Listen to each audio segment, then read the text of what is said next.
శ్రీమాత్రే నమః. శ్రీ గురుభ్యో నమః. మొట్టమొదలు మేషరాశి. మేషరాశి వారికి సంబంధించి ఈ యొక్క బృహస్పతి భార్గవ యోగం కలిగేటువంటిది ఎప్పుడు అంటే ఈ యొక్క మేషరాశి వారికి 3వ స్థానమునందు. అయితే గురు శుక్రుల యొక్క కలయిక మంచిది, కానీ వారు వక్రంలో ఉండడం వలన కొన్ని పనులలో ఇబ్బందులుంటాయి. భార్యాభర్తల మధ్యలో చికాకులు రావచ్చు. పిల్లల నుంచి ఎదిరించి మాట్లాడేటువంటి తత్వం రావచ్చు. పిల్లలు ఏదైనా సరే మీకు సపోర్ట్ లేకుండా ఉండొచ్చు. ఒకవేళ వర్కింగ్ ఉమెన్స్ అయితే, లేదా పని చేసేటువంటి తల్లిదండ్రులు ఎవరైనా సరే, ఉద్యోగం చేసే వాళ్ళైతే మీ ఉద్యోగ స్థలంలో ఏవైనా ఇబ్బందులు కలగవచ్చు. కాబట్టి వీలైనంత వరకు కూడా ఈ యొక్క బుధాదిత్య యోగం ఉన్నప్పుడు మీ యొక్క కులదేవత ఆరాధన చేయడం మంచిది. మీ యొక్క ఆరాధన ఎంత ప్రశాంతంగా ఉండాలి అని అంటే, ఎటువంటి ఆలోచనలు కూడా బ్రెయిన్లో లేకుండా మీరు ఈ కులదేవత ఆరాధన చేయండి. అలాగే ప్రత్యేకంగా నేను సినీ రాజకీయ రంగాల వారు కానీ, అలాగే భూమిని నమ్ముకున్న వారు కానీ, అలాగే ఎవరైతే ఆ ఫారిన్ కంట్రీస్కి వెళ్ళాలనుకుంటున్నారో, ఎవరైతే ఇబ్బందుల్లో ఉండి ఉన్నారనుకుంటున్నారో, వీళ్ళందరికీ సంబంధించి ప్రత్యేకంగా మరొక వీడియో చేయడం జరుగుతుంది.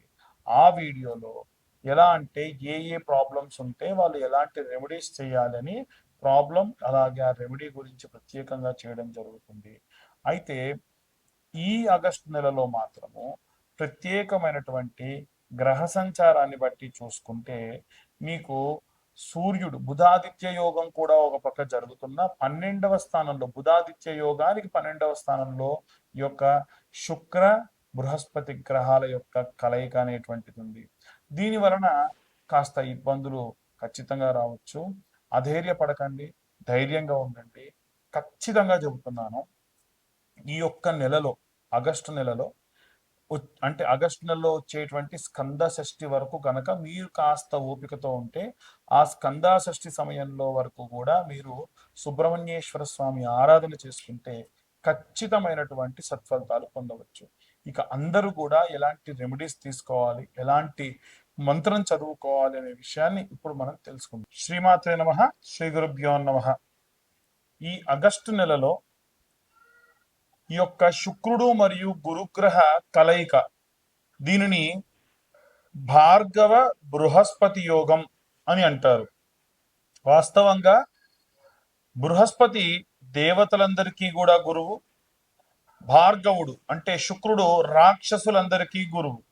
కానీ శుక్రుడు కళలు, కళాత్మకత, కోరికలు, వీటన్నిటికీ ప్రతీతి. అదే బృహస్పతి వీటన్నిటినీ కూడా మనకు ఆపాదించేటువంటి, సక్రమమైనటువంటి మార్గంలో నిలిపేటువంటి గురుత్వ స్థానం. దేవతలందరికీ కూడా గురువు గారుగా ఉండబట్టి గురువు గారు అని చెప్పి గురుగ్రహం చేశారు. కానీ వాస్తవంగా ఆయన పేరు బృహస్పతి. ఇప్పుడు వీళ్ళిద్దరి కలయిక వలన మనం ఎలాంటి పరిస్థితులను చూడబోతున్నాము అనేటువంటి విషయాన్ని ఇప్పుడు మనం తెలుసుకుందాం. మనకు ఉన్నటువంటి సమాజంలో ఉన్నటువంటి అన్ని విభజనగా చేసుకుంటే, చిన్నపిల్లల దగ్గర నుండి వృద్ధాప్యంలో ఉన్న వాళ్ళ వరకు కూడా చాలా రకాలైనటువంటి వాళ్ళు ఉంటారు. పిల్లలు, గృహిణులు, వర్కింగ్ ఉమెన్స్, అలాగే ఏవైనా సరే ఆ, వ్యాపారం చేసేటువంటి వాళ్ళు, చిన్న స్థాయి నుండి పెద్ద స్థాయి వరకు, అలాగే ఉద్యోగస్తులు, అలాగే రాజకీయ నాయకులు, అలాగే సినిమా రంగాల వాళ్ళు, రైతులు, కుల వృత్తులు చేసేవాళ్ళు, అందరూ వీళ్ళు వాళ్ళని కాకుండా అందరూ కూడా చేయవలసినటువంటి ఒక అద్భుతమైన రెమెడీస్ రెండు చెప్తాను ఈ రోజున. ఈ రెండు విభాగం అంటే బృహస్పతికి సంబంధించిన రెమెడీ ఒకటి, ఇంకొకటి శుక్రాచార్యుడికి సంబంధించిన రెమెడీ ఒకటి. గురువారం, శుక్రవారం ఈ నెల రోజుల పాటు కూడా మీరు ఈ రెమెడీని పాటించడం వల్ల విశేషమైన సత్ఫలితాలు పొందవచ్చు. ఇంతకీ ఏంటా రెమెడీ అంటే, ముఖ్యంగా బృహస్పతి దేనికంటే పిల్లలు మాట వినట్లేదు, చదవట్లేదు, చదివితే ఉద్యోగం రావట్లేదు, ఉద్యోగం వస్తే పెళ్ళవట్లేదు, పెళ్ళైతే పిల్లలు అవ్వట్లేదు, పిల్లలైతే వాళ్ళకి పిల్లలు కావట్లేదు. ఏ కారణమైనా సరే తల్లి కానీ తండ్రి కానీ ఎవరైనా చేయొచ్చు. ఎందుకంటే బృహస్పతి మంత్రంలోనే ఉంది, గురు అరిష్టేతు సంప్రాప్తే గురు పూజాంచ కారయే గురు ధ్యానం ప్రవక్ష్యామి పుత్ర పీడోపశాంతయే. ఇప్పుడు నేను చెప్పిన మంత్రాన్ని మీరు ఇలాగే బృహస్పతి దగ్గర చెప్పొచ్చు. ఏమని చెప్పాలంటే గురు అరిష్టేతు సంప్రాప్తే గురు పూజాంచ కారయే గురు ధ్యానం ప్రవక్ష్యామి పుత్ర పీడోపశాంతయే. ఇప్పుడు నేను చెప్పేటువంటి ఈ మంత్రము పిల్లలు ఉన్నవాళ్ళే కాదండి, పిల్లల కోసం ఎదురు చూస్తున్న వాళ్ళు కూడా చేయొచ్చు. సంతానం లేదండి మాకు, సంతానం కావాలి అన్న వాళ్ళు చేయొచ్చు. సంతానం ఉండి సంతానం బాగా మొండి చేస్తున్నారు, మాట వినట్లేదు అన్న వాళ్ళు చేయొచ్చు. నా పిల్లలు చాలా బాగా నా మాట వింటారు కానీ వాళ్ళ జాతక రీత్యా ఉన్న ఎన్నో ఇబ్బందులు ఇబ్బంది పెడుతున్నాయి అని కూడా మీరు అన్నవాళ్ళు కూడా ఈ యొక్క రెమెడీ చేయొచ్చు. ఏమిటది అని అంటే 110 శనగలు తీసుకోండి. ఎన్ని? 110 కరెక్ట్గా వేయించుకోండి శనగల్ని. అది కూడా వీలైతే కొంచెం దొడ్డు శనగలు తీసుకోండి. 110 శనగలు సపరేట్గా, ఒక పిరికెడు శనగలు సపరేట్గా నానబెట్టండి. ఈ 110 శనగలు కూడా ఒక సూదిలోకి ఎర్రది కానీ ఆకుపచ్చ రంగు కానీ లేదా పసుపు రంగు వర్ణం కానీ ఆరెంజ్ రంగులో ఉన్నటువంటివి కానీ దారం తీసుకొని ఈ నానబెట్టిన శనగలన్నీ కూడా బుధవారం రోజు రాత్రి పూట స్నానం చేసి నానబెట్టాలి. పెట్టేసి మరుసటి రోజు ఉదయం 6 గంటల లోపే నిద్ర లేచి స్నానం చేసుకొని తలస్నానం చేసుకొని జడలాంటి వేసుకోకుండా చివరన ముడి వేసుకొని ఈ సూది దారం అంతా కూడా విరబూసుకోవద్దు, జుట్టుని ముడి వేసుకొని ఈ సూది దారంలోకి ఈ సూదిని ఆ శనగల్లో గుచ్చేసి అలా 110 శనగలు కూర్చండి. ఒక మంచి దండలా అవుతుంది కదా, దాన్ని ముడి వేసి పక్కకు పెట్టండి. ఈ నానబెట్టిన శనగలన్నీ కూడా ఒక గోల్డెన్ కలర్ క్లాత్, ఇంత చిన్నదైనా సరే సరిపోతుంది, ఆకు పసుపు పచ్చ అయినా సరే లేదా గోల్డెన్ కలర్లో ఉన్నటువంటిది అంటే స్వర్ణ వర్ణంలో ఉన్నదైనా సరే, ఎందుకంటే ఆయన మంత్రంలోనే ఉంటుంది స్వర్ణ వర్ణం, స్వర్ణ గంధం, స్వర్ణ పుష్పం, స్వర్ణ మాల్యాంబరధరం, స్వర్ణ ఛత్ర రథ స్వర్ణ ఛత్ర రథ ఆది శోభితం అని చెప్పి ఉంటుంది. కాబట్టి వీలైనంత వరకు ఈ యొక్క స్వర్ణ వర్ణంలో ఉన్నటువంటి ఆ యొక్క బ్లౌజ్ పీస్ లోపల ఈ నానబెట్టిన శనగలు వేసి ముడిగా కట్టుకొని నవగ్రహాల గుడికి ఉదయం 6:50 లోపు వెళ్ళండి. వెళ్ళి నవగ్రహాలకు కూడా ప్రదక్షిణ ఎప్పుడు చెప్పినట్టుగానే నవగ్రహాలకు ఎప్పుడు ప్రదక్షిణ చేసినా 21 ప్రదక్షిణాలు సవ్య దిశలో, 6 ప్రదక్షిణాలు అపసవ్య దిశలో చేయాలి. లేదా మీరు బృహస్పతి గ్రహం దగ్గరికి వెళ్ళి చేసిన తర్వాతకైనా చేయొచ్చు. ఈ బృహస్పతి గ్రహం అంటే గురుగ్రహం. అక్కడ అడిగితే ఎవరని చెప్తారు? ఉత్తరం వైపు మధ్యలో ఉంటాడు అనమాట. 4 దిక్కుల్లో ఉత్తరం వైపు మధ్యలో ఉంటాడు. ఆయన మెడలో ఈ శనగల దండ వేయండి. ఈ గోల్డెన్ కలర్ క్లాత్ ఉంటుంది కదా, క్లాత్ లో పెట్టిన శనగలు ఓపెన్ చేసి ఆయన ముందు పెట్టండి. ఇంత చిన్న బెల్లం ముక్క పెట్టండి. 2 కొత్త మట్టి ప్రమిదలు తీసుకెళ్లి కాస్త నూనె పోసి ఒత్తి వెలిగించి దీపం వెలిగించండి. ఇందాక నేను చెప్పిన మంత్రం ఉంది కదా, ఆ మంత్రం కూడా చెప్పండి. ఇంకా వీలైతే గోల్డెన్ కలర్ది ఇంత రిబ్బన్ లాగా కట్ చేసుకున్న క్లాత్ తీసుకెళ్ళి ఆయన మెడలో కప్పండి. కప్పి మీకు పిల్లలు కావాల్సి ఉంటే పిల్లలు కావాలి అనే కోరిక కోరుకోండి. పిల్లలు బాగా చదవాలి మొండి చేస్తున్నారంటే వాటి గురించి మొక్కుకోండి. లేదంటే మా పిల్లలంతా బాగా చదువుతున్నారు పెళ్ళవట్లేదు అంటే మీ పిల్లల పెళ్ళిళ్ళ కోసం మొక్కుకోండి. లిటరల్గా మీకు ఇలా కొంగు ఉంటే కొంగు ఇలా తీసుకుని ఇలా పట్టి నేను ఇప్పుడు చెప్పిన మంత్రం చెప్పండి. ఏమిటా మంత్రం అంటే గురు అరిష్టేతు సుసంప్రాప్తే గురు పూజాంచ కారయేత్ గురుధ్యానం ప్రవక్ష్యామి పుత్ర పీడోప శాంతయే. ఎన్నో జన్మల నుండి కూడా చేసినటువంటి పాపభూయిష్టమైన పనుల వల్ల గర్భం రాదు. ఒకవేళ సర్పాన్ని సంహరించినటువంటి వాళ్ళు ఎవరైనా అయితే వారికి కూడా పిల్లలు కలగరు. అలాంటి జాతకులకు కూడా మంచి ససంతానం కలిగేట్టుగా చేసేటువంటి ఒకే ఒక్క గ్రహం బృహస్పతి గ్రహం. ఆయనకు ఈ విధంగా చేయండి. దీని వలన ఖచ్చితంగా మంచి సత్ఫలితాలు పొందవచ్చు.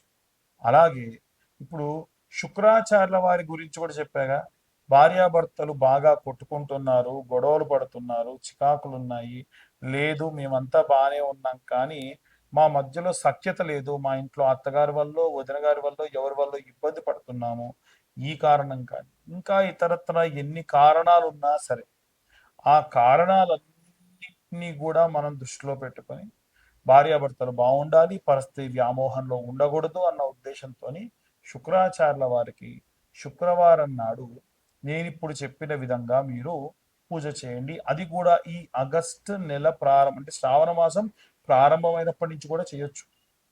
ఎన్ని శుక్రవారాలు ఉంటే అన్ని శుక్రవారం మధ్యలో మీకు డేట్ వచ్చినప్పుడు ఆపేసి తర్వాత కంటిన్యూ చేయండి. మొత్తానికి 5 వారాలు చేయండి. ఏం చేయాలంటే ఫస్ట్ ఆఫ్ ఆల్ శుక్రవారం నాడు తలస్నానం చేయాలి, కాళ్ళకు పసుపు పెట్టుకోవాలి, గడపకు పసుపు పెట్టుకోవాలి. చాలామంది ఉదయాన్నే పాచి ముఖంతో ముఖం కూడా కడగకుండా ఇల్లంతా ఊడ్చుకోవడము, కల్లాపి చల్లుకోవడం చేస్తున్నారు. అస్సలు చేయకూడదు, ఇంటికి మంచిది కాదు. మీరు స్నానం ఆచరించిన తర్వాతకి ఇవన్నీ చేయాలి.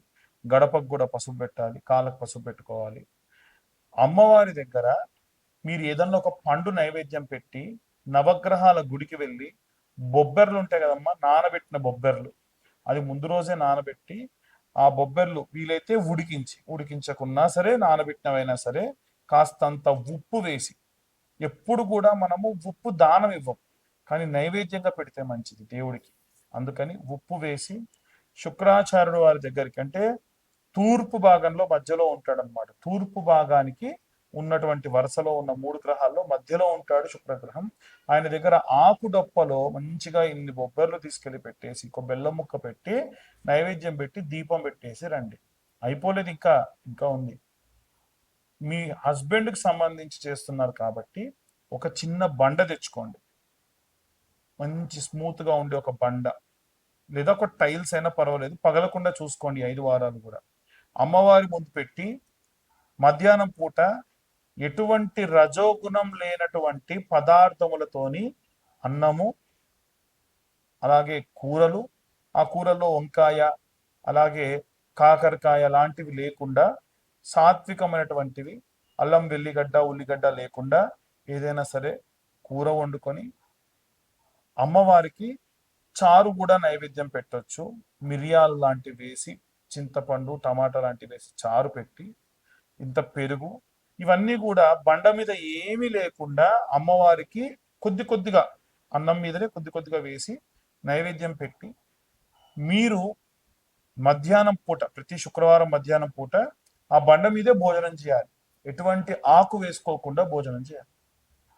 ఎందుకని ఇంత కఠినంగా చేస్తున్నారంటే భర్త బాగుండాలి, భార్యాభర్తలు ఇద్దరు కలిసి ఉండాలి. అమ్మవారు ఏవైతే ఒకవేళ జాతకరీత్యా బాగాలేకుండా ఏం కష్టాలు రాబోతున్నాయో మీరే ముందే ఆ కష్టం తీసేసుకుంటే అమ్మవారు కరిగిపోయి పొంగిపోయి మీ కష్టాలు తీరుస్తుంది. ఇలా 5 శుక్రవారాల పాటు ఈ బండ పైన భోజనం చేయాలి, నేలపైన కటిక నేలపైనే నిద్రించాలి. ఇలా 5 వారాలు చేయండి.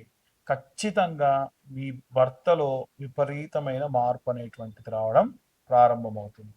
ఇవన్నీ కూడా గోచార రీత్యా చెప్పేటువంటి విషయములు మాత్రమే.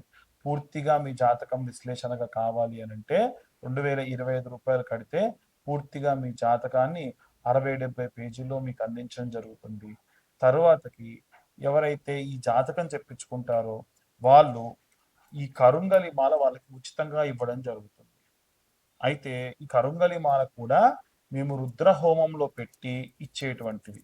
ఆ రుద్ర హోమానికి సంబంధించి వీడియో కూడా మీకు పంపిస్తాము. అందుకని వీలైనంత వరకు ఈ మాల ధరించడం మంచిది. ఎందుకు ఉచితంగా ఇస్తున్నారు? ఈ మాల ధరనే బయట చూస్తే 1500 2000 ఉంది కదా అంటే అవునండి ఉంది. ఎందుకు ఇస్తున్నానంటే మన ఛానల్ సబ్స్క్రైబర్స్కి మాత్రమే ఇస్తున్నాము.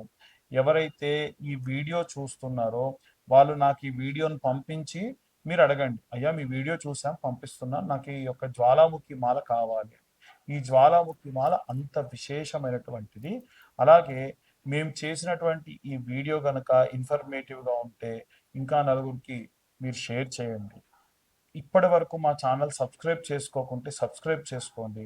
అప్పుడు ఖచ్చితంగా మేము చేసేటువంటి వీడియోస్ మీ దాకా వస్తాయి. అలాగే మీకు ఈ వీడియో కనుక నచ్చితే లైక్ చేయండి, ఇంకొంతమందికి షేర్ చేయండి. సర్వే జనా సుఖినో భవంతు.